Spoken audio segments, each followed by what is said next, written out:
Assalamualaikum warahmatullahi wabarakatuh.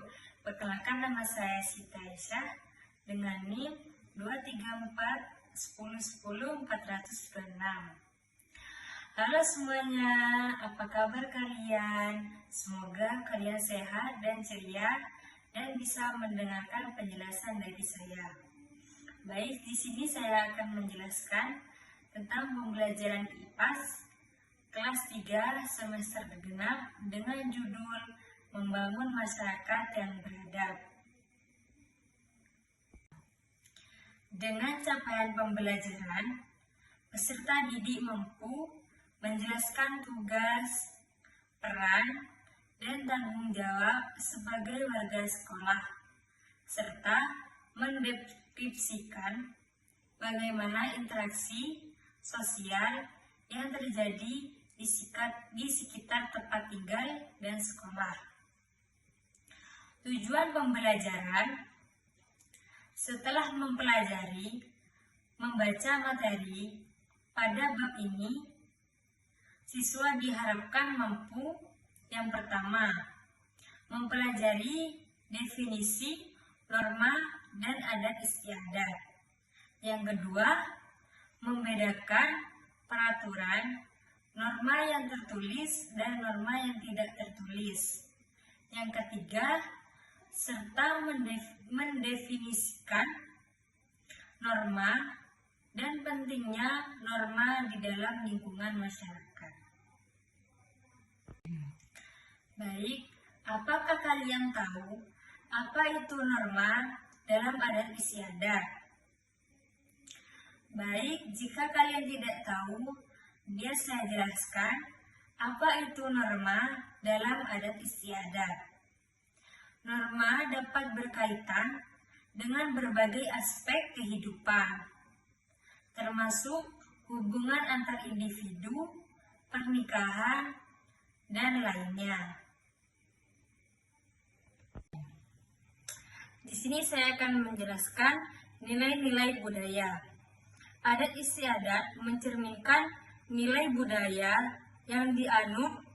Nilai-nilai budaya dapat mencakup kepercayaan, moralitas, kejujuran, kesetiaan, dan nilai-nilai lainnya. Nilai budaya menjadi landasan bagi norma yang ada dalam adat istiadat. Selanjutnya, hukum. Hukum mencakup norma-norma yang dianggap sebagai aturan untuk mengatur kehidupan masyarakat. Hukum adat dapat dilakukan melalui prosedur penyelesaian sengketa, hukuman bagi pelanggar norma, dan ketentuan lainnya. Selanjutnya, aturan khusus. Adat istiadat memiliki aturan khusus yang mengatur kegiatan atau kelompok tertentu. Contohnya, aturan yang berkaitan dengan upacara adat, nilai keberagaman, atau norma yang berlaku dalam suatu wilayah.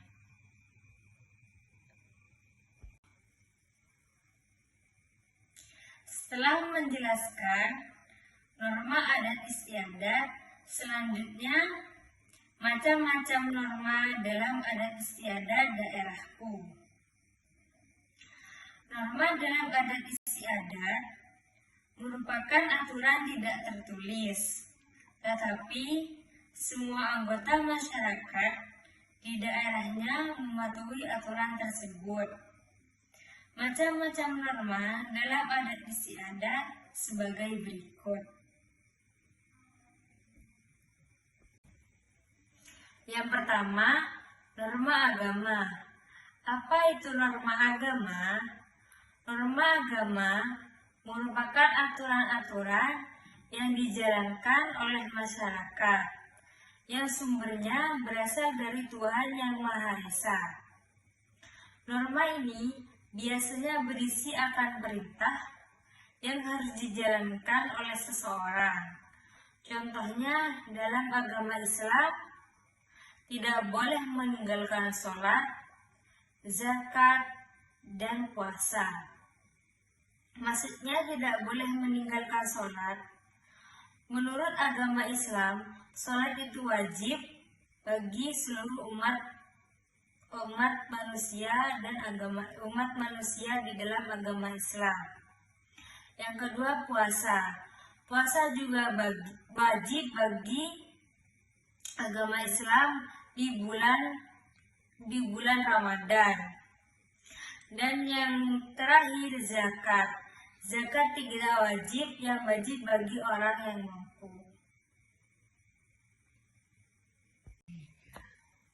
Yang kedua, norma sosial. Apa itu norma sosial?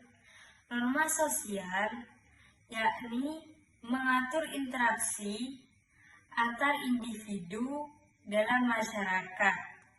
Contohnya norma sopan santun dan gotong royong. Contohnya norma sopan santun ialah ketika kita berbicara kepada yang lebih tua, hendaknya kita menggunakan bahasa yang sopan. Contohnya seperti tidak, kita bisa ganti dengan boten. Nggih, kita bisa ganti dengan iya, kita ganti dengan nggih. Dan norma gotong royong contohnya seperti piket kelas. Piket kelas itu juga ada jadwalnya. Tetapi itu kan dilakukan perorangan tetapi bareng-bareng. Itu juga dinamakan norma gotong royong. Dan juga kita bisa mencontohkan dengan membantu membersihkan halaman sekolah bersama-sama. Itu juga norma gotong royong.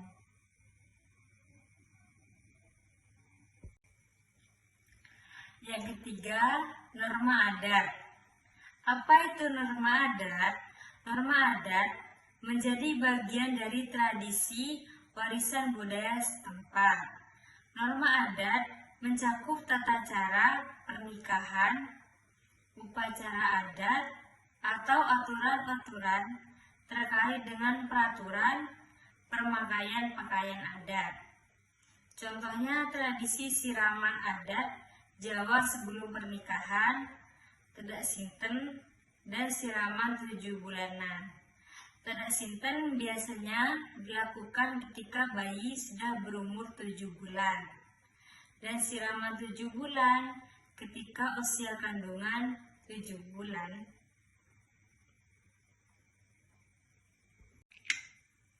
Yang keempat, norma hukum adat. Apa itu norma hukum adat? Norma hukum adat adalah aturan yang mengatur kehidupan masyarakat. Contohnya, hukum adat yang mengatur kepemilikan tanah, penggunaan sumber daya alam, dan penyelesaian konflik secara tradisional. Yang dimaksud penyelesaian konflik secara tradisional, contohnya di dalam lingkungan sekolah, ketika ada murid bertengkar, guru harus menyelesaikan konflik secara tradisional dengan memberikan arahan kepada murid dan memberi kayak semacam motivasi gitu bisa. Terus sumber daya alam yang dimaksud yaitu kita bisa memanfaatkan sumber daya alam di sekitar.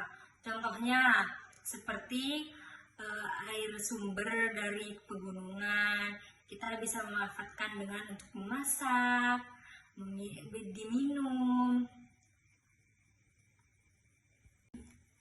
Yang selanjutnya, karakteristik masyarakat. Karakteristik masyarakat adalah masyarakat berdasarkan karakteristiknya dikelompokkan menjadi 3, yaitu yang pertama, masyarakat hukum adat.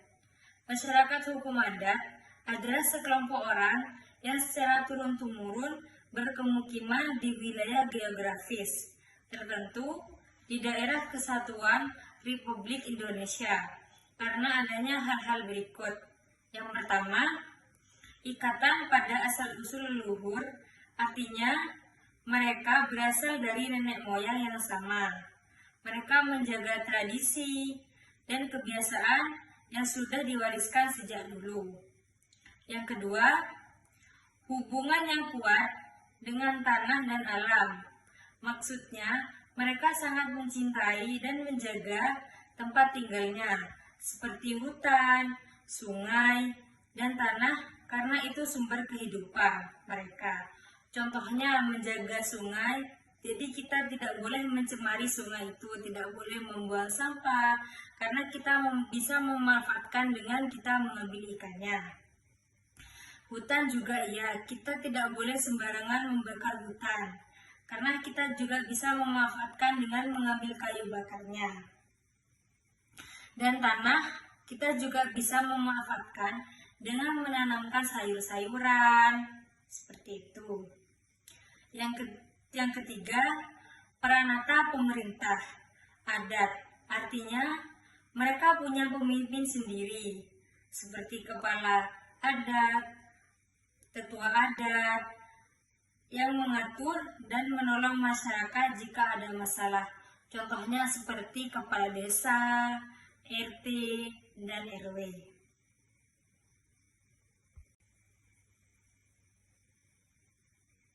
Yang kedua, masyarakat tradisional. Masyarakat tradisional adalah kelompok orang yang masih menjaga dan menjalankan cara hidup serta kebiasaan lama dari nenek moyang mereka. Mereka tinggal di suatu daerah dan punya aturan sendiri yang diakui pemerintah. Contohnya, masyarakat nelayan yang sejak dulu tinggal di tepi laut dan mencari ikan dengan cara tradisional tanpa melanggar aturan atau wilayah laut negara lain. Contohnya seperti mencari ikan dengan cara tradisional itu menggunakan bukan perahu yang ada mesinnya, tetapi biasanya bisa dibuat dari kayu itu ya seperti papan gitulah. Pokoknya yang bisa mengambang dan bisa mengangkat berat badan orang dan tidak tenggelam. Dan menggunakan kalau mau mencari ikan kan menggunakan seperti jaring gitu. Pokok tempat mencari ikannya tuh dari yang bahan-bahan tradisional, bukan yang perahu yang terbuat dari mesin itu. Yaitu udah contohnya seperti papan yang terbuat dari kayu itu. Yang selanjutnya, masyarakat lokal. Apa itu masyarakat lokal? Adalah kelompok orang yang tinggal di suatu daerah dan hidup dengan cara yang sudah menjadi kebiasaan turun-temurun. Mereka punya aturan dan nilai yang dijalankan bersama dalam kehidupan sehari-hari. Walaupun tinggal di daerah tertentu seperti di pantai atau gunung, mereka tidak hanya bergantung pada alam di sekitarnya, tetapi juga bekerja di bidang lain. Contohnya, orang yang tinggal di daerah pantai, selain menangkap ikan, ada juga yang berdagang, membuat kerajinan tangan, atau bekerja di tempat wisata. Jadi kita tidak boleh bertanggung kepada yang ada di sekitar tempat tinggal kita. Kita juga bisa melakukan yang di luar tempat tinggal kita, ya seperti yang saya jelaskan barusan. Baik, sebelum saya tutup penjelasannya, saya mempunyai ice breaking untuk kalian.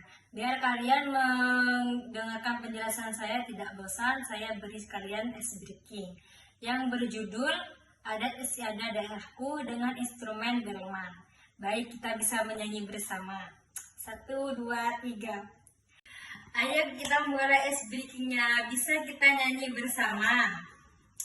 Norma itu adalah aturan yang berlaku di dalam masyarakat yang harus ditaati. Macam-macamnya norma, semua ada 4. Jangan lupa harus ditaati. Ada norma agama dan norma kesopanan, norma kesusilaan, dan juga norma hukum. Siapa yang melanggar pasti kena hukuman. Siapa yang patuh itu manusia terpuji. Siapa yang patuh itu manusia terpuji. Baik, itu speaking dari saya. Bisa kalian pelajari di kelas maupun di mana saja.